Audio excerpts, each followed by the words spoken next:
अस्सलाम वालेकुम। हमने आगे अपने चैप्टर को बढ़ाना था। इसमें हमारे पास अभी हमने जो लास्ट ऑर्गेनाइजेशन स्ट्रक्चर्स किए थे, इसमें अब हमने जो है वो स्टार्ट करना है बाउंड्री लेस स्ट्रक्चर। ठीक है। अच्छा, अब ये एक कॉन्टेम्पररी मॉडल है ऑर्गेनाइजेशन डिजाइन का, जो एक फ्लेक्सिबल अप्रोच देता है स्ट्रक्चर को। ठीक है। बाउंड्री लेस ऑर्गेनाइजेशन जो है वो इसेंशली एक अनस्ट्रक्चर्ड डिजाइन है, जो कॉन्स्ट्रेंट होता है by having a chain of command of formal departments. ठीक है। डिपार्टमेंट्स जो है वो फॉर्मल होंगे, और फोकस जो होगा वो किस पे होगा? फ्लेक्सिबिलिटी के ऊपर। There are number of different types of boundary less structures organisations, जिसमें हमें पता होना चाहिए जिनके बारे में। एक हॉलो है, ये वर्चुअल, एंड देन मॉड्यूलर। ठीक है। ये तीन टाइप्स हैं जिस बाउंड्री लेस स्ट्रक्चर में आ रही हैं। अच्छा, अब ये क्योंकि नए टॉपिक्स हैं, अब हॉलो ऑर्गेनाइजेशंस। हॉलो ऑर्गेनाइजेशंस क्या होती हैं? Hollow organisations split their functions into core, strategically important and non core activities. इसमें आप ऑर्गेनाइजेशन को दो हिस्सों में डिवाइड कर देते हैं। दो हिस्से कौन से हैं? एक strategically which are important strategically, और दूसरी नॉन कोर एक्टिविटीज। ठीक है। Anything which is classified as non core is outsource to other organisations. जो फिर हमारी जो कोर एक्टिविटीज नहीं होती, वो हम उसको आउटसोर्स कर देते हैं। फॉर एग्जाम्पल, अगर हमारी कोर एक्टिविटी ऑडिट नहीं है, जो हम चाह रहे हैं कि बाहर आउटसोर्स करते हैं, तो वो हम आउटसोर्स कर सकते हैं। ठीक है। एचआर को भी आउटसोर्स किया जा सकता है, अकाउंट्स को आउटसोर्स किया जा सकता है, ये सारे department. Outsourcing refers to contracting out of aspects of the organisation work to specialist providers. फिर हम आउटसोर्सिंग को आगे और ज्यादा डिटेल में पढ़ेंगे। For example, an accountancy training organisation might outsource less important function such as payroll. ठीक है, ये मिसाल हो सकती है। Second type is virtual organisations. This occurs where an organization outsources many of its functions to other organizations that simply exist as a network of contracts, with very few, if any functions being kept in house. इसी तरीके से ये भी हमारा एक part है कि virtual organisation ये है कि बस वो एक वर्चुअली एग्जिस्ट कर रही है, बाकी उसने सारे अपने डिपार्टमेंट आउटसोर्स किए हुए हैं। ठीक है। वेरी फ्यू, और सिर्फ एक एग्जिस्ट करती है वो, कि भाई एक कंपनी का नाम है, बाकी सारे डिपार्टमेंट्स उसके आउटसोर्स हुए हुए। ठीक है। For example, many internet retailers could be seen as virtual companies. Their product are bought in from manufacturers, sales and delivered to customers by third party couriers, and even their websites may be maintained and hosted by external IT specialist. मतलब एक internet retailer है, उसकी हम उसको virtual company suppose कर रहे हैं, और उसके जो प्रोडक्ट्स हैं वो मैन्युफैक्चरर्स से आते हैं, सेल्स डिलीवर होती है कस्टमर को थर्ड पार्टी कोरियर के थ्रू, वेबसाइट्स भी जो है वो कोई और मेंटेन कर रहा है, होस्ट भी एक्सटर्नल आईटी स्पेशलिस्ट है। मतलब कोई एक कंपनी नहीं है, सब कुछ आउटसोर्स हुआ हुआ है। ठीक है। But this is typically only a small central staff within a virtual business who coordinate all of these different third parties and ensure that their customers' needs are therefore met. ये हो गई आपकी virtual organisations. फिर आपके पास है modeller organisations. Modeller organisations कौन सी हैं? वो these are examples of boundaryless manufacturing companies. अब यहाँ पे हमारा थोड़े मैन्युफैक्चरिंग टाइप पे। ठीक है। rather than simply making their own product, they break the manufacturing process down into modules or components. Each component can then be made by the company or outsourced to an external supplier. फिर वो अपनी components को break करके वो components को आगे outsource करेगी कि भाई कंपोनेंट कोई और बनाएगा। For example, a mobile phone manufacturer may pay external manufacturers to make some key components for its handsets, such as processors and screens. These are being assembled by a manufacturer along with their components it has manufactured itself. ठीक है। ये mobile phone manufacture की इसने मिसाल दी है कि mobile phone जो है वो बंदा बना रहा है, लेकिन उसने सारी एसेसरीज बाहर से बनवा रहा है। ठीक है। इसमें मैं अगर सोचूं तो थोड़ा सा ये भी हो सकता है, जैसे हमारे पास इम्तियाज है, इम्तियाज भी यही करता है कि भाई उसके पास डिफरेंट प्रोडक्ट्स हैं जो रखे हुए हैं उसके पास, बना वो कोई भी नहीं रहा। ठीक है। और वो सारा बाहर से बनवा रहा है। फॉर एग्जाम्पल, अगर उसका अपना ब्रांड भी है तो वो भी बाहर से ही वो कर रहा है उसको। ठीक है। तो ये हमारी मॉडुलर ऑर्गेनाइजेशन होगी। ये जो हमारी थ्री टाइप्स थी, ठीक है, हॉलो, वर्चुअल और मॉडुलर, ये हमारी जो ऑर्गेनाइजेशंस हैं जो बाउंड्री लेस है, जिनकी कोई बाउंड्रीज डिफाइंड नहीं है इतनी ज्यादा, ये हमारी उसकी टाइप्स है। ठीक है। फिर हमारे पास एक मॉडल है मिंट्सबर्ग ऑर्गेनाइजेशन कॉन्फ़िगरेशंस का। ठीक है। हेनरी मिंट्सबर्ग जो है वो ऑर्गेनाइजेशन स्ट्रक्चर के लिए थ्योरिस्ट है। उसने एक डिजाइन दिया है, मैनेजमेंट थ्योरिस्ट हेनरी मिंट्सबर्ग ने दिया है 5 स्ट्रक्चर इन 5 S। उसमें 5 S है। Designing effective organisations argued that organisation are made of 5 की बिल्डिंग ब्लॉक्स। उसने ये बताया कि भाई ऑर्गेनाइजेशन जो बनती है वो 5 की बिल्डिंग ब्लॉक से बनती है। उसमें फर्स्ट जो है आपके पास स्ट्रेटेजिक एपेक्स है, जो कि टॉप लेवल पे है। फिर आपके पास मिडिल लाइन है और ऑपरेटिंग कोर है। ठीक है। और इसको सपोर्ट करने के लिए हमारा टेक्नो स्ट्रक्चर है, फिर दूसरा सपोर्ट स्टाफ है। ठीक है। ये 5 चीजों से मिलकर ऑर्गेनाइजेशन बन रही है। ठीक है। Each building block corresponds to a specific group of people within the organizations. ये बिल्डिंग ब्लॉक जो है वो कॉरेस्पॉन्ड्स करता है स्पेसिफिक ग्रुप ऑफ पीपल, हर उसमें ऑब्वियसली लोग काम कर रहे होंगे। सबसे पहले स्ट्रेटेजिक एपेक्स के अंदर कौन होगा? स्ट्रेटेजिक एपेक्स है तो वो सीनियर लेवल ऑफ मैनेजमेंट होगी। फिर मिडिल लाइन है, उसमें मिडिल मैनेजमेंट होगी, ठीक है।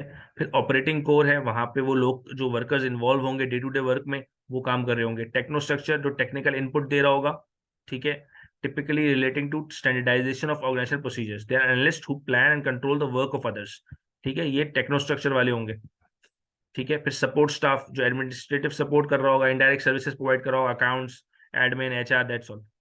फिर ideology is the organisation believes and values can be discerned by examining norms और observe behaviours in the work place, ठीक है। फिर एक आइडियोलॉजी की टर्म यूज कर रहा है वो। आइडियोलॉजी की टर्म यूज करते हुए क्या कह रहा है कि आइडियोलॉजी जो है ऑर्गेनाइजेशन के बिलीव्स और वैल्यूज है, ठीक है। हर ऑर्गेनाइजेशन का एक अपना कल्चर होता है, उसके बिलीव्स होते हैं, उसकी अपनी वैल्यूज होती है। तो वो भी जो है वो आप देख सकते हो, कैन बी एग्जामिनिंग। आप देख सकते हो कि भाई ऑर्गेनाइजेशन में नॉर्म्स क्या है, ऑर्गेनाइजेशन के नॉर्म्स क्या है, उससे पता चलेगा कि भाई यहाँ का कल्चर क्या है, यहाँ के बिलीव्स क्या है, ठीक है। अगर हम एक मिसाल देखें तो देखते हैं Q PLC runs 5 factories that assemble children toys, ठीक है। क्यू पीएलसी कंपनी है जो 5 फैक्ट्रीज रन कर रही है और वो चिल्ड्रन के टॉयज बनाती है। Each of which is run by its own production manager. उनका हर प्रोडक्ट जो है वो प्रोडक्शन मैनेजर चला रहा है उसको। 5 production manager report directly to board of directors of Q, ठीक है, बोर्ड ऑफ डायरेक्टर्स को रिपोर्ट करते हैं। All assembly staff in the factories report directly to the production manager, ठीक है, वो भी वहां पे रिपोर्ट करता है। QS directors have recently stated that the company must cut cost to maximize profit for investors. अभी वहां पे कॉस्ट कटिंग चल रही है। Q has recently hired a job design specialist who has started investigating how assembly workers' jobs should be organized and what is the most effective shift patterns would be maximize Q's productivity. Q's strategic accountant has recently created a set of guidelines on the claiming of expenses by staff, which the company hopes will reduce cost. ठीक है, उसने expenses भी निकाले जो company उसको लग रहा है कि ये हमारी कॉस्ट को रिड्यूस कर देंगे। Q's factory also have a number of administrative staff including canteen workers, secretarial employees. अब हम इस पे मिंट्सबर्ग का ऑर्गेनाइजेशनल कॉन्फ़िगरेशंस लगाते हैं। Board of directors of Q will make all the major strategic decisions for the company and would therefore be classified as the strategic apex. वो लोग सारे डिसीजंस लेंगे अपने, तो वो हमारा स्ट्रेटेजिक एपेक्स कहलाएंगे, ठीक है। फिर प्रोडक्शन मैनेजर्स जो है वो मिडिल लाइन है, ठीक है, बोर्ड ऑफ डायरेक्टर्स और असेंबली स्टाफ के बारे में। असेंबली स्टाफ हमारा ऑपरेटिंग कोर है। फिर स्ट्रेटेजिक अकाउंटेंट हमारा टेक्नो स्ट्रक्चर है, ठीक है। इसी तरीके से एडमिनिस्ट्रेटिव सपोर्ट स्टाफ है, वो हमारा एडमिनिस्ट्रेटिव स्टाफ है, कैंटीन वर्कर, सेक्रेटरी स्टाफ, ठीक है। Director stated desire for the company to be more profitable and cut cost, a desire which is backed up by the actions of the techno structure that would appear to from the core of the Q's ideology. Ideology क्या है उनके भी? Cut cost cutting उनकी ideology बनी हुई है, ठीक है। अच्छा, फिर इसके बाद Mintzberg argue that one of these building blocks could dominate within the organisation leading to a variety of possible structures. इन बिल्डिंग ब्लॉक्स की वजह से हमारे स्ट्रक्चर पे इंपैक्ट पड़ेगा। अगर स्ट्रेटेजिक एपेक्स डोमिनेट कर रहा है तो हमारा जो स्ट्रक्चर होगा एक सिंपल स्ट्रक्चर होगा। This is also known as entrepreneurial structure, जिसकी हमने बात की थी, सेठिया कंपनी, ठीक है। जहां पे स्ट्रेटेजिक एपेक्स डोमिनेट कर रहा होगा वो हमारा सिंपल स्ट्रक्चर होगा। It tends to occur in newer organisation with one of few top managers, ठीक है। फिर हमने बात की मशीन ब्यूरोक्रेसी, ठीक है। मशीन ब्यूरोक्रेसी जिसको हम टेक्नोक्रेट्स भी कह सकते हैं, जो हमारे गवर्नमेंट में यूज होते हैं, ठीक है। और टेक्नो स्ट्रक्चर हम बात कर रहे हैं, जब यहाँ हम ऑर्गेनाइजेशन की बात कर रहे हैं तो यहाँ पे जब टेक्नो स्ट्रक्चर डोमिनेट कर रहा होगा तो एक मशीन ब्यूरोक्रेसी होगी, ठीक है। वो स्टैब्लिश ऑर्गेनाइजेशन में होता है, ठीक है। वर्क फॉर्मलाइज्ड होगा, लार्ज नंबर ऑफ रूल्स और प्रोसीजर्स होंगे, जॉब और roles will be clearly defined and there will be a large number of plans and budgets. अब इसमें आप कह सकते हो कि जो आपके पीएसओ है और जो है आपकी जो बड़ी बड़ी कंपनीज हैं, यहाँ मल्टीनेशनल्स हैं, जहाँ पे गवर्नमेंट का रोल भी है, थोड़ा बहुत सेमी गवर्नमेंट्स हैं, वहां पे ये चीज अप्लाई होती है, मशीन ब्यूरोक्रेसी, ठीक है। वहां पे एक प्रोसेस में भी जो है ना वो 10 दिन लग जाते हैं, छोटा सा प्रोसेस होता है, एक पेपर से दूसरे पेपर में जाना, लेकिन वो 10 दिन 12 दिन लग जाते हैं, ठीक है। फिर प्रोफेशनल ब्यूरोक्रेसी, जहाँ पे ऑपरेटिंग कोर डोमिनेट कर रहा होगा, वहां पे प्रोफेशनल ब्यूरोक्रेसी होगी, ठीक है। वहां पे जो आपके वर्कर्स जो काम कर रहे हैं वो डोमिनेट कर रहे हैं, ठीक है। तो हाईली स्किल्ड जो मेंबर्स हैं आपके स्टाफ के, मेडिकल, लीगल, इंडस्ट्री, व्हाटएवर जो भी हैं, वो लोग These organizations are often still bureaucratic with large number of rules and procedures, but decision making is decentralized. यहाँ भी रूल्स और प्रोसीजर्स होंगे, लेकिन ये डिसेंट्रलाइज ऑर्गेनाइजेशन होगी थोड़ी, क्योंकि वो नीचे कोर स्टाफ जो है वो डोमिनेट कर रहा है। फिर मिडिल लाइन डोमिनेट अगर कर रही है तो वो डिविजनलाइज्ड होगा। ठीक है, डिफरेंट डिविजन बने होंगे, मिडिल लाइन मैनेजर जो है वो अपने उन्होंने डिविजन बनवाए होंगे, वो हेड्स होंगे। ठीक है, फिर एडोक्रेसी, सपोर्ट स्टाफ या ऑपरेटिंग कोर डोमिनेट कर रहा होगा। जब सपोर्ट स्टाफ डोमिनेट कर रहा होगा तो वो कहलाएगा हमारा adhocracy. The focus within an adhocracy is on innovation, making it more suitable than the other formal structures for fast moving dynamic such as high tech or pharmaceuticals. Such organizations tend to create teams of experts from different fields, and decisions are decentralized with the power being allocated where it is needed. Within the organization, standardization is not usually encouraged. ठीक है, एडोक्रेसी में support staff dominate कर रहा होगा, ये आपके लिए changing environment के लिए अच्छी है। ठीक है, हाई टेक और फार्मास्यूटिकल्स इसमें हो सकती हैं। ठीक है, टीम्स ऑफ एक्सपर्ट्स बनाएंगे डिफरेंट फील्ड से, और डिसीजन जो है वो डिसेंट्रलाइज होंगे। फिर जहां पे आइडियोलॉजी डोमिनेट कर रही होगी आपकी, तो वो मिशनरी डिपार्टमेंट्स होंगे, मिशनरी ऑर्गेनाइजेशंस को आप उसको कह सकते हो। Mission and belief organisations are dominant with all the employees having to tie in this behaviour और नॉर्म्स बिकम स्टैंडर्डाइज्ड। ठीक है, जो आपके बिहेवियर है, वहाँ के नॉर्म्स हैं, जो कि नॉर्मल कल्चर है, वो उसका स्टैंडर्ड बन जाएगा, और ऑर्गेनाइजेशन उस हिसाब से चल रही होगी, मिशनरी के हिसाब से। ठीक है, अब हमने ये देखा कि जो मिंट्सबर्ग है, मिंट्सबर्ग ने एक अपना मॉडल दिया। ठीक है, जिसमें 5 चीजें थी, strategic apex, middle line, operating core, technostructure, support staff, ideology का टर्म था उसमें। ठीक है, उसी हिसाब से वैसी ऑर्गेनाइजेशन बनेगी। अगर स्ट्रेटेजिक एपेक्स डोमिनेट कर रहा है तो सिंपल स्ट्रक्चर होगा। अगर टेक्नो स्ट्रक्चर है तो मशीन ब्यूरोक्रेसी होगी। अगर ऑपरेटिंग कोर डोमिनेट कर रहा है तो प्रोफेशनल ब्यूरोक्रेसी होगी। मिडिल लाइन डोमिनेट कर रहा है तो डिविजनलाइज्ड होगा मामला। ठीक है, एडोक्रेसी डोमिनेट कर रही है तो सपोर्ट स्टाफ होगा। मिशनरी तो आइडियोलॉजी डोमिनेट कर रही है तो मिशनरी होगा। ठीक है, अच्छा, फिर other basic organisation concepts as well as the different types of organization structure, you need to be aware of the 6 other key structural concepts. ठीक है, अदर बेसिक ऑर्गेनाइजेशन कॉन्सेप्ट्स क्या है कि separation of direction and management. ठीक है, management और direction अलग अलग लोगों के पास हो। ठीक है, ownership and management of larger organizations are often separated. This is especially common in large companies where the owners shareholders elect directors to run the company on their behalf. In order to ensure that directors are running the business in the best interest of the company, many safeguards and controls are put in place. This will be dealt more in chapter 11. Note that direction management may also be separated in larger organizations. Director may lack the time to deal with every issue that arises in the day-to-day running of the organization. They will therefore appoint managers to undertake these tasks for them. ये normal organisation होती है जहाँ पे directors हैं, directors ने management को रखा, share holders ने डायरेक्टर्स को रखा, डायरेक्टर्स ने मैनेजर्स को रखा। ये ऑर्गेनाइजेशन जो कॉमन चल रही होती है। ठीक है, डायरेक्टर्स फोकस कर सकते हैं दूसरी चीजों में, जो स्ट्रेटेजिक डिसीजंस हैं और आगे चीजों में। फिर हम बात करते हैं स्केलर चेन की। स्केलर चेन क्या होती है? This is the line authority which can be traced up और down the chain of command from the most senior management to the staff to the most junior, therefore relates to the number of levels of management with an organisation. Scalar chain मतलब आपके पास number of levels कितने, ठीक है, of management within organisation. फिर span of control, a manager's span of control is the number of people for whom he or she is directly responsible. मैं manager हूं, मेरे अंडर में 7 बंदे हैं, तो मेरा स्पैन ऑफ कंट्रोल 7 है। ठीक है, the factors that influence the span of control में फैक्टर्स कौन से होंगे जो उस पर इम्पैक्ट पड़ेगा? First is nature of work, क्या काम हो रहा है। टाइप ऑफ पर्सनल, किस तरीके का आदमी है, किस तरीके का मैनेजर है। ठीक है, और लोकेशन ऑफ द पर्सन, अगर पर्सन लोकेशन क्या है, ठीक है, लोकली है तो फिर रिलेटिवली कम टाइम लगेगा सुपरवाइज करने में। ठीक है, अगर रिमोट ऑर्गेनाइजेशन है और पूरी दुनिया में काम हो रहा है तो फिर उसके लिए और मुश्किल है, उसने आउटसोर्स किया हुआ है किसी और कंट्रीज में, जैसे कनाडा की अकाउंट्स डिपार्टमेंट यहाँ पाकिस्तान में चल रहा है, तो उसके लिए इशू होगा, स्पैन ऑफ कंट्रोल में मसला होगा। ठीक है, फिर tall and flat organisation. Tall and flat ये बहुत पुराना कॉन्सेप्ट है। Tall organisation means many levels of hierarchy, hierarchy बहुत सारी होगी, मैनेजर भी है, सीनियर मैनेजर भी है, सीनियर मैनेजर डीजीएम है, फिर डीजीएम के जीएम है, फिर जीएम के बाद जो है क्या है सीओ आ रहा है। तो ये क्या है? टॉल ऑर्गेनाइजेशन है। फ्लैट ऑर्गेनाइजेशन भी होती हैं जिसमें इतना ज़्यादा नहीं होता भाई कि जो है ना वो मैनेजर है, डायरेक्ट जीएम है, फिर डायरेक्टर है। ये फ्लैट ऑर्गेनाइजेशन हो गई। ठीक है, उसमें वाइड स्पैन ऑफ कंट्रोल होता है। ठीक है, हायरार्कियल लेवल ज्यादा नहीं होते लेकिन वाइड होता है, और टॉल में हायरार्की लेवल ज्यादा होते हैं। टॉल में ऑब्वियसली, टॉल में ब्यूरोक्रेटिक ज्यादा होगी वो। फिर हम बात करते हैं of shoring. Offshoring refers to the process of outsourcing or reallocating some of an organization functions from one country to another, usually in an effort to reduce cost. Best example है Canada के बहुत सारे लोगों ने अपने call centres यहाँ पे outsource किए हुए हैं, ठीक है।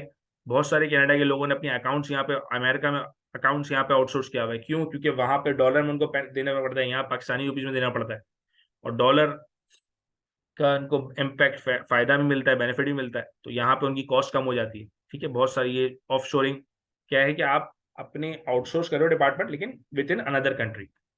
फिर shared services approach, this approach involves restructuring the provision of certain services within organisation so that instead of service being found in several different parts of the organization, it is centralized into one specific part of the organization. This approach involves restructuring the provision of certain services within the organization. ठीक है, so instead of service being found in several different departments of the organization, it is segregated into one specific part of the organization. For example, a medium-sized business may have a couple of staff in each department. Sales production that dealt with IT for the part of the organizations. A shared service approach would be to form a distinct IT department that the IT staff were transferred into. This IT department would then offer IT services to the entire organizations. ये obviously shared services approach जो हमारी use होती है कि एक company के अंदर एक ही आईटी डिपार्टमेंट होगा जो सब कुछ जो है वो कर रहा होगा, उस आईटी रिलेटेड सारे काम कर रहा होगा। हर डिपार्टमेंट में एक बंदा बिठा दें और आईटी का ये भी एक ऑप्शन है, या आईटी डिपार्टमेंट अलग से एक बना दें तो ये भी एक ऑप्शन है। तो इससे फायदा क्या होगा? क्वालिटी ऑफ सर्विस बढ़ेगी, कंसिस्टेंसी बढ़ेगी, कॉस्ट सेविंग भी अचीव हो सकती है, ठीक है। फिर सेंट्रलाइजेशन और डिसेंट्रलाइजेशन। सेंट्रलाइजेशन मीन्स कि एक जगह पे सारा फैसला हो रहा है, it mean centralise. Decentralise means कि भाई हर मैनेजर अपना फैसला ले रहा है, ठीक है। Hierarchy retain to the authority to make decisions, ठीक है, अथॉरिटी के पास डिसीजन होती है सेंट्रलाइज में। डिसेंट्रलाइज में pass down to the units, lower level पे आपने डिसीजन पावर दे दी, ठीक है। Factors that will affect the amount of decentralisation. Decentralisation कब हो सकती है कि मैनेजमेंट स्टाइल क्या है, वो उन लोगों को पसंद है उसको डिसेंट्रलाइज करना, नहीं। फिर ability of the management employees, आपकी एम्प्लॉइज में इतना एबल हैं कि आप उनको डिसीजन पावर दे सको। फिर ज्योग्राफिक स्प्रेड क्या है कि आप ऑब्वियसली आप कनाडा में बैठे हो, आप पाकिस्तान वाले को अपने फैसला करने की ताकत देनी पड़ेगी, तभी वो जो है ना वो डिसेंट्रलाइज और वो डिसीजन ले सकेगा, ठीक है। तो आपको यहाँ पे मजबूरन देनी पड़ेगी। फिर size of the organisation, organisation कितनी बड़ी है। एडवांटेज क्या है? सीनियर मैनेजमेंट के पास टाइम होगा, ठीक है, they can concentrate on strategy, better local decision. जब मैं डिसीजन नीचे वालों को दे दूंगा तो वो ग्राउंड पे खेल रहे हैं, उनको पता है कि भाई क्या मसला हो सकता है, तो वो बेटर डिसीजन ले सकते हैं। मोटिवेशन ज़्यादा होगी, रिस्पॉन्स भी क्विकर होगा। डिसएडवांटेज क्या है? कंट्रोल लूज हो सकता है, ठीक है, डिसफंक्शनल डिसीजन हो सकते हैं, गोल कांग्रेंस, मतलब वो कंपनी का नहीं सोचेंगे, वो अपने डिपार्टमेंट का सोच रहे होंगे। फिर पुअर डिसीजन भी हो सकते हैं अगर मैनेजर आपका इनएक्सपीरियंस है। ट्रेनिंग कॉस्ट लगेगी, डुप्लीकेशन ऑफ रोल्स हो सकती हैं, ठीक है। फिर एक्स्ट्रा कॉस्ट लग सकती है इंफॉर्मेशन ऑब्टेन करने में, ठीक है। फिर लेवल्स ऑफ स्ट्रेटेजी में ऑब्वियसली 3 स्ट्रेटेजी के लेवल्स हैं, एक स्ट्रेटेजिक प्लानिंग है, फिर टैक्टिकल है, फिर ऑपरेशनल प्लानिंग है, ठीक है। स्ट्रेटेजिक प्लानिंग जो है वो सीनियर मैनेजर्स करते हैं, लॉन्ग टर्म डिसीजंस होते हैं, पूरी ऑर्गेनाइजेशन का सोच रहे होते हैं। टैक्टिकल प्लानिंग जो है वो मिडिल मैनेजमेंट करती है और वो प्लान्स को देख रही होती है, स्पेसिफिक डिविजन्स को, डिपार्टमेंट्स को। ऑपरेशनल प्लानिंग जो है वो जूनियर मैनेजर्स कर रहे होते हैं, सुपरवाइजर्स कर रहे होते हैं, शॉर्ट टर्म होती है। फिर roles and function of the main department या बिजनेस ऑर्गेनाइजेशन। जैसे रिसर्च एंड डेवलपमेंट डिपार्टमेंट है, इसका क्या काम होगा कि वो उसका रोल क्या है कि इम्प्रूव एग्जिस्टिंग प्रोडक्ट्स, जो एग्जिस्टिंग प्रोडक्ट्स है उनके बारे में रिसर्च करके वो उसको इम्प्रूव करे। दूसरा, नए प्रोडक्ट्स को डेवलप करे। की कंसर्न्स क्या होंगे उसके? कस्टमर की नीड को एंटिसिपेट करना, सही है। फिर न्यू आइडियाज जनरेट करना, टेस्ट करना, अपनी कॉस्ट को देखना कि भाई मैं कॉस्ट कितनी लगा रही हूँ डेवलपमेंट के अंदर, क्योंकि वहाँ डेवलपमेंट में कॉस्ट बहुत लगती है और वहाँ पे प्रॉफिट कुछ नहीं आ रहा होता है, तो कॉस्ट को बहुत ज़्यादा फोकस किया जा रहा होता है। फिर परचेजिंग, परचेजिंग का क्या काम है कि भाई वो एक्वायर करेगा गुड्स एंड सर्विसेज को, ठीक है। इसमें उसके पास प्राइस का मसला है, पेमेंट का मसला है, क्वालिटी का मसला है, स्टॉक लेवल का मसला है, डिलीवरी का मसला है, तो मसले ही मसले परचेजिंग के अंदर। फिर प्रोडक्शन के अंदर रॉ मटेरियल को फिनिश गुड में कन्वर्ट करेगा, इनका क्या काम है? क्वालिटी मेंटेन करना, कॉस्ट कम करना, वेस्टेज कम रखना, स्टॉक लेवल्स को देखना। फिर direct service provision, providing services to clients, यानी अकाउंटेंसी फर्म, अगर कोई डायरेक्ट सर्विस ऑर्गेनाइजेशन है, ठीक है, तो कोई ऑडिट फर्म है तो वो डायरेक्ट सर्विस प्रोवाइड कर रही है, उनके लिए क्वालिटी को मेंटेन करना, टाइम शीट्स बनाना, ये सब काम है। मार्केटिंग वेरी इंपॉर्टेंट, कि भाई कस्टमर को नीड को आइडेंटिफाई करना, मार्केट रिसर्च करना, प्रोडक्ट डिजाइन देखना, प्राइसिंग करना, प्रमोशन करना, डिस्ट्रीब्यूशन करना, ठीक है। इनके लिए की कंसर्न्स क्या होंगे, कस्टमर की नीड्स क्या है, क्वालिटी क्या है, प्रमोशनल स्ट्रेटेजी क्या होनी चाहिए, डिस्ट्रीब्यूशन चैनल क्या होना चाहिए, प्राइसिंग स्ट्रेटेजी क्या होनी चाहिए। फिर एडमिनिस्ट्रेशन है, एडमिनिस्ट्रेटिव सपोर्ट क्या होगा, प्रोसेसिंग ट्रांजेक्शन्स करेगी, इनकी एफिशिएंसी, इनकी इंफॉर्मेशन प्रोसेसिंग। फाइनेंस का काम ऑब्वियसली अकाउंट्स, बुक कीपिंग करेगा, डबल एंट्री करेगा, फाइनेंशियल रिपोर्टिंग करेगा, फाइनेंशियल कंट्रोल्स बनाएगा, बजट्स बनाएगा, कैपिटल रेस करना, पैसा कहाँ से लाना है। फिर एक्यूरेसी होनी चाहिए इनके अंदर, रिकॉर्ड्स के अंदर, रिपोर्ट मंथली बननी चाहिए, एनुअल फाइनेंशियल रिपोर्टिंग भी होगी, लॉज भी इनको कहते हैं कि भाई एनुअल रिपोर्ट बनानी है, तो फिर लीगल इम्पैक्ट भी आएगा, ठीक है। फिर मार्केटिंग को उसने अलग से समझाया हुआ है, देख लेते हैं। Marketing is defined by the chartered institute of marketing as the management process that identifies, anticipates and supplies customer needs efficiently and profitably. The management process that identifies, anticipates, supplies customer needs efficiently and profitability. Marketing का क्या काम है कि वो management को, process को identify करे, anticipate करे, सप्लाई करे कस्टमर नीड्स को एफिशिएंटली भी और प्रॉफिटेबली भी, ठीक है। कस्टमर नीड्स पे ज्यादा फोकस है, ठीक है। नीड्स को आइडेंटिफाई करना, कैसे आइडेंटिफाई होंगी, मार्केट रिसर्च के थ्रू। कस्टमर नीड्स को सप्लाई करना, प्रोडक्ट डिजाइन और डेवलपमेंट बनाना, एफिशिएंसी, डिस्ट्रीब्यूशन सही हो, प्रॉफिटेबिलिटी, प्राइसिंग डिसीजन सही हो, प्रमोशन सही हो, ठीक है। मार्केटिंग वर्सेस प्रोडक्ट ओरिएंटेशन, एक मार्केट ओरिएंटेशन है, एक प्रोडक्ट ओरिएंटेशन। मार्केट ओरिएंटेशन का मतलब क्या है, the emphasis in marketing on pre emptying and meeting customers needs give rise to a belief system that place the customer at the center of organization activity. The marketing orientation is a philosophy of business that permeates all areas, focusing attention toward the customer and believing deep with corporate culture that to meet customer needs better than competitors is path to corporate success. Marketing का main focus क्या है, customer, उसकी needs क्या है। फिर we have another concept that is product orientation. Management view is that success is achieved through producing goods and services of optimum quality.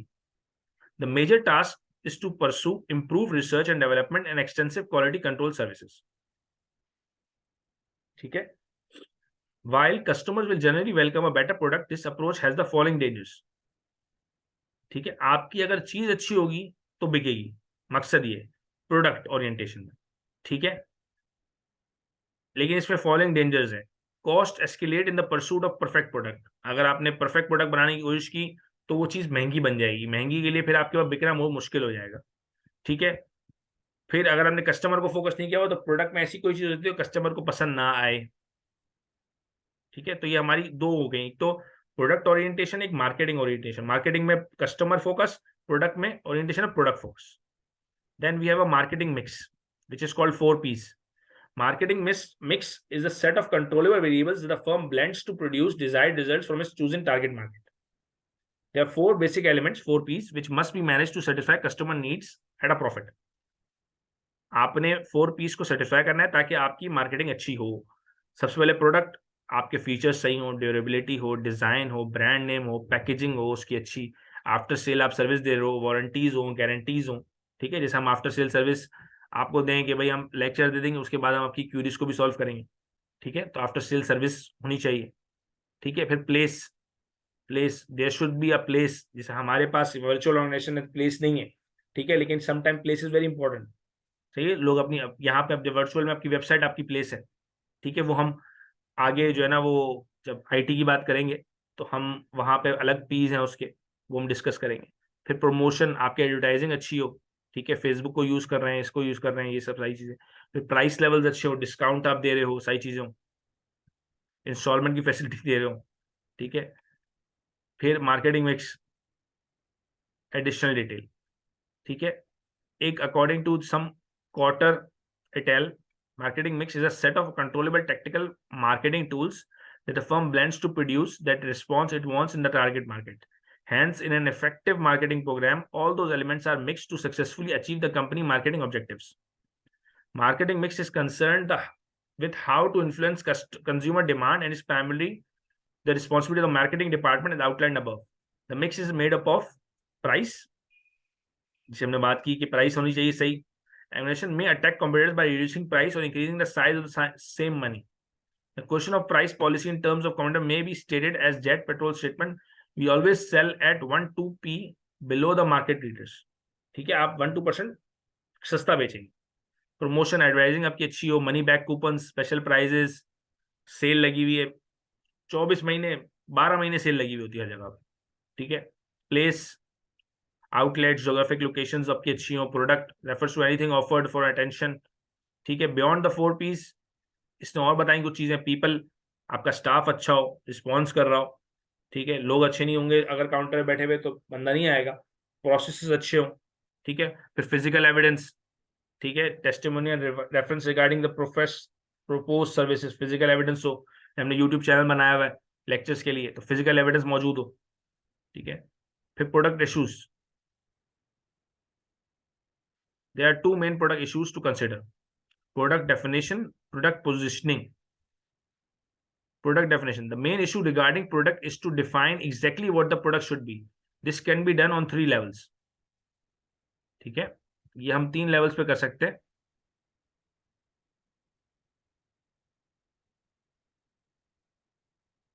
थोड़ा बड़ा करते हैं. अच्छा, 3 levels. Total product, core generic product, actual product और extended product. एक तो हमारा core product है, फिर उसके बाद एक्चुअल प्रोडक्ट है, फिर ऑगमेंटेड एक्सटेंडेड प्रोडक्ट है. ठीक है. कोर बेनिफिट सर्विसेज क्या है आपकी. फिर उसके बाद packaging, features, brand name, designing, quality. फिर इसके बाद जो दूसरा सेकंड सर्कल आ रहा है उसमें कस्टमर सर्विस, डिलीवरी, पर्सनल, ये सारी चीजें. ठीक है. Warranty, after sale service.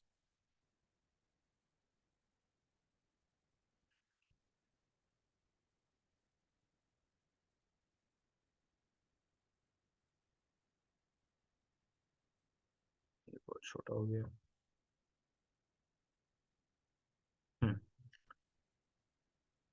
फिर प्रोडक्ट पोजिशनिंग की बात कर रहा है वो. Product definition. ठीक है. बात हमने कर ली. 3 तरीके के प्रोडक्ट हैं: core product, actual product, augmented. और with all of these factors in the question of the product positioning is critical. How does our product compare with the offerings of the competitor? Is our product better? If so, in what way? ठीक है. हमारे product की क्या position है market के अंदर. ठीक है. तो इसको भी हम डिस्कस करना चाहिए इसमें कि प्रोडक्ट पोजीशनिंग क्या है हमारी. ठीक है. A new car should be specified as follows. ठीक है. New car should be specified as follows. Core generate product क्या है कि पर्सनल ट्रांसपोर्टेशन. ठीक है. कार की अगर हम बात की तो उसमें core generate product is personal transportation. Actual product क्या है. Range of engine sizes, different body shapes offered, etcetera. Augmented क्या है. मैन्युफैक्चरर्स वारंटी और डीलर्स डिस्काउंटेड सर्विस कॉन्ट्रैक्ट्स. ठीक है. Core generate product is personal transportation. Actual product range of engine sizes, different body shapes, civic है, city है, सारी चीजें. 1300 CC है, 800 सीसी है, 660 सीसी है. ऑगमेंटेड प्रोडक्ट क्या. मैन्युफैक्चरर्स की वारंटी क्या है, 1 साल तक आप फ्री सर्विस करवा सकते हो. डीलर डिस्काउंट्स क्या है, ये size. core product, what is the buyer really buying? The core product refers to the use, benefit of problem solving service that a consumer is really buying. Car हम जब purchase करें तो मकसद क्या होता है कि पर्सनल ट्रांसपोर्टेशन.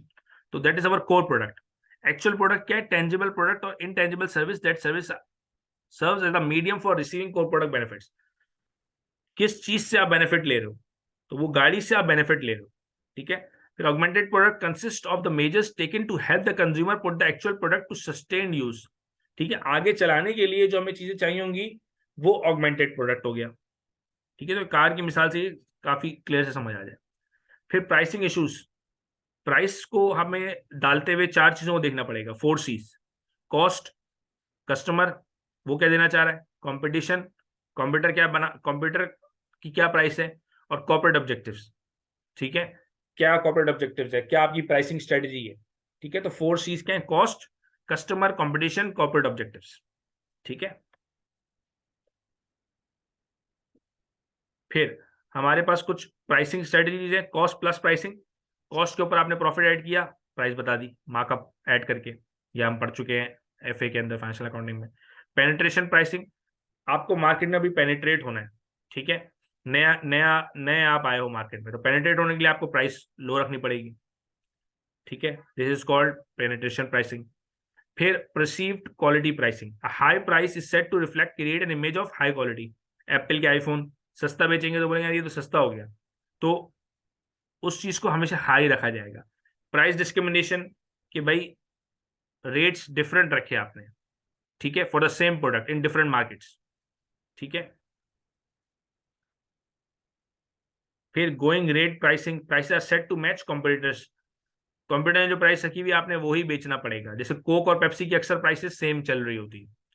प्राइस स्किमिंग, कि भाई आपने शुरू में प्राइस ज्यादा रखी ताकि अपनी कॉस्ट रिकवर कर सको, जैसे मोबाइल फोन्स में होता है कि शुरू में वो बहुत महंगे आते हैं, फिर आहिस्ता आहिस्ता वो सस्ते हो जाते हैं, ठीक है। लॉस लीडर, आपने वन प्रोडक्ट में sold at a loss with the exception that customer will then go and buy another product.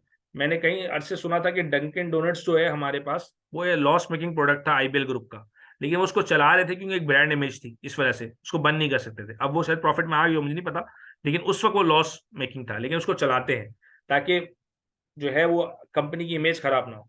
इसी तरीके से कुछ सुपरमार्केट में कुछ प्रोडक्ट्स रखे होते हैं जिनमें उस सुपरमार्केट को कोई ज्यादा फायदा नहीं हो रहा, तो लॉस हो रहा होता है, लेकिन वो सुपरमार्केट में रखते हैं ताकि बंदे आए वो भी लेंगे तो कोई और प्रोडक्ट को भी वो चूज करेंगे। फिर captive product pricing, this is used where customer must buy two products, the first is too cheap to attract customer, the second is expensive once they are captive, ठीक है। आपने एक चीज तो उसको दिलवा दी, ठीक है, और दूसरी चीज उसको लेनी पड़ेगी उसके साथ, तो वो वहां पे आपकी कॉस्ट रिकवर हो जाएगी, ठीक है। This is called captive product pricing, this is use where customer must buy two products, ठीक है। जैसे हम अक्सर देखा है कि वो इम्तियाज में भी जो है ना वो काउंटर्स पे रखे होते हैं कि भाई कोई चीज होती है, फॉर एग्जांपल चीज है, चीज के साथ उन्होंने डेयरी मिल्क को भी पेस्ट किया हुआ होता है। अब वो क्या है कि दोनों चीजें आपने लेनी पड़ेंगी, ठीक है, उसमें आपके पास एक महंगी चीज भी उसकी निकल जाएगी, एक फ्री देनी पड़ रही है उसको, ठीक है। फिर promotional issues, promotion is essentially about market communication, आप प्रमोशन कर रहे हो। The primary aim is to encourage customer to buy the products from by moving them along the AIDA sequence. AIDA sequence एक होता है, सबसे पहले अवेयरनेस हम उसमें जनरेट करते हैं उन लोगों में, सही है, अवेयरनेस देते हैं, फिर उनका इंटरेस्ट पैदा होता है, फिर उनका डिजायर पैदा होता है, फिर वो एक्शन करते हैं कि भाई चीज ले लेते हैं, ठीक है। Towards the firm will use a combination of different promotional techniques as of their proportional mix including सबसे पहले एडवर्टाइजिंग, टीवी पे, फेसबुक पे, बिलबोर्ड्स पे placing adverts, sales promotion techniques, buy one get one free, ये भी एक technique है। Personal selling, घरों पे जाके बेचना। पब्लिक रिलेशन, स्पोर्ट्स इवेंट्स, सही है। टिकटॉक प्रेजेंट्स और सर्विसेज, वो जो टिकटॉक की अभी अभी पाकिस्तान की सीरीज हुई तो उसमें टिकटॉक की प्रेजेंटेशन थी कि भाई टिकटॉक जो है वो यूज कर रहे हैं वो लोग, ठीक है। फिर place distribution issues, the key decision under place is selling direct, एक तो है कि आप डायरेक्ट सेल कर रहे हो, ठीक है, मैन्युफैक्चर डायरेक्ट सेल कर रहा है अल्टीमेट कंज्यूमर को, मिडिल मैन बीच में नहीं है। फिर selling indirect, channel strategy could comprise mixture for retailers, distributor, wholesalers, obviously दुकान से जाके हेड एंड शोल्डर का शैम्पू लोगे, ठीक है, तो इनडायरेक्ट सेल हो रही है, मैन्युफैक्चर खुद आके नहीं बेच रहा,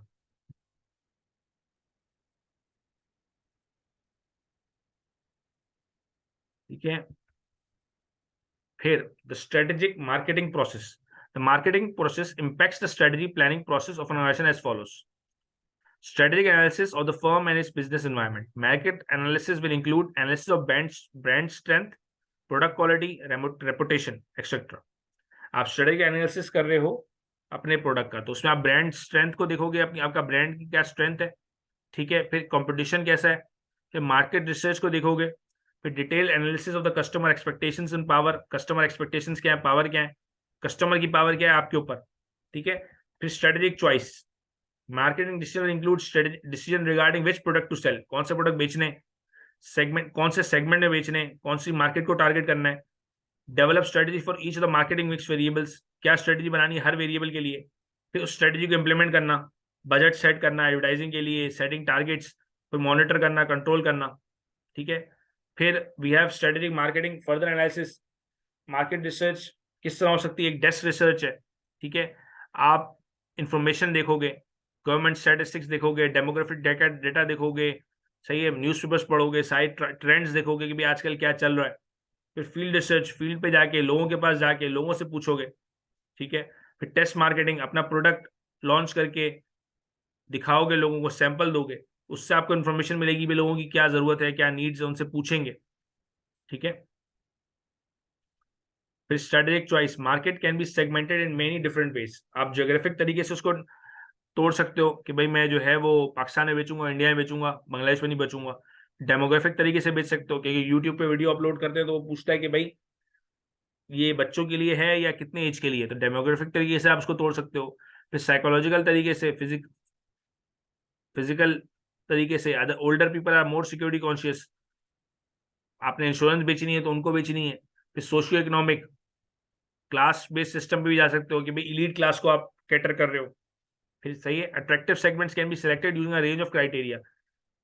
आप कैसे सेलेक्ट करोगे, साइज के ऊपर कि यार मुझे बड़ा साइज चाहिए तो मैं इस एज ग्रुप को कैटर करता हूँ, इसलिए ग्रोथ पर्सपेक्ट, कहाँ पे आपको ग्रोथ नजर आ रही है, सही है। इंटेंसिटी ऑफ द कंपटीशन, कहाँ पे कंपटीशन कम है, मैं यहाँ पे काम कर सकता हूँ, ठीक है। फिर डिफरेंशिएटेड, आप डिफरेंशिएट बना लो कि भाई अपना एक प्रोडक्ट अलग से, कि भाई जो है ना वो डिफरेंट कार्स जरिए, जैसे कुछ गाड़ियां रोल्स रॉयस लॉन्च करती है तो रोल्स रॉयस बोलती है ये उन्हीं को देंगे जिनके पास पहले से रोल्स रॉयस है, नए बंदे को नहीं देंगे। तो ये क्या है, डिफरेंशिएशन है। अनडिफरेंशिएटेड, सही है, where all segments are approach with the same basic marketing mix, सबको एक ही लकड़ी से हाँक देंगे। Concentrated, where only one segment is target, हम एक सेगमेंट को टारगेट करेंगे, ठीक है। तो हमारा यहाँ चैप्टर ये क्लोज हो रहा है। क्या क्या चीज हमने इसमें देखी, ऑर्गेनाइजेशन स्ट्रक्चर देखा, टाइप्स ऑफ स्ट्रक्चर हैं, entrepreneurial, functional, divisional, geographical matrix, aspects of structure में scalar chain, span of control पे डिपेंड कर रहा है हमारा स्ट्रक्चर। फिर levels of strategy, strategical, tactical, operational. फिर department role and function, marketing का क्या काम होता है, product, place, price, promotion, strategic marketing, ये सारी चीजें देखी, ठीक है। ये प्रैक्टिस क्वेश्चन भी आप इसमें देख सकते हैं, और फिर अगर कोई क्वेश्चन हो तो आप पूछ सकते हैं, ठीक है। ये चैप्टर कंप्लीट करते हैं, ठीक है, थैंक यू।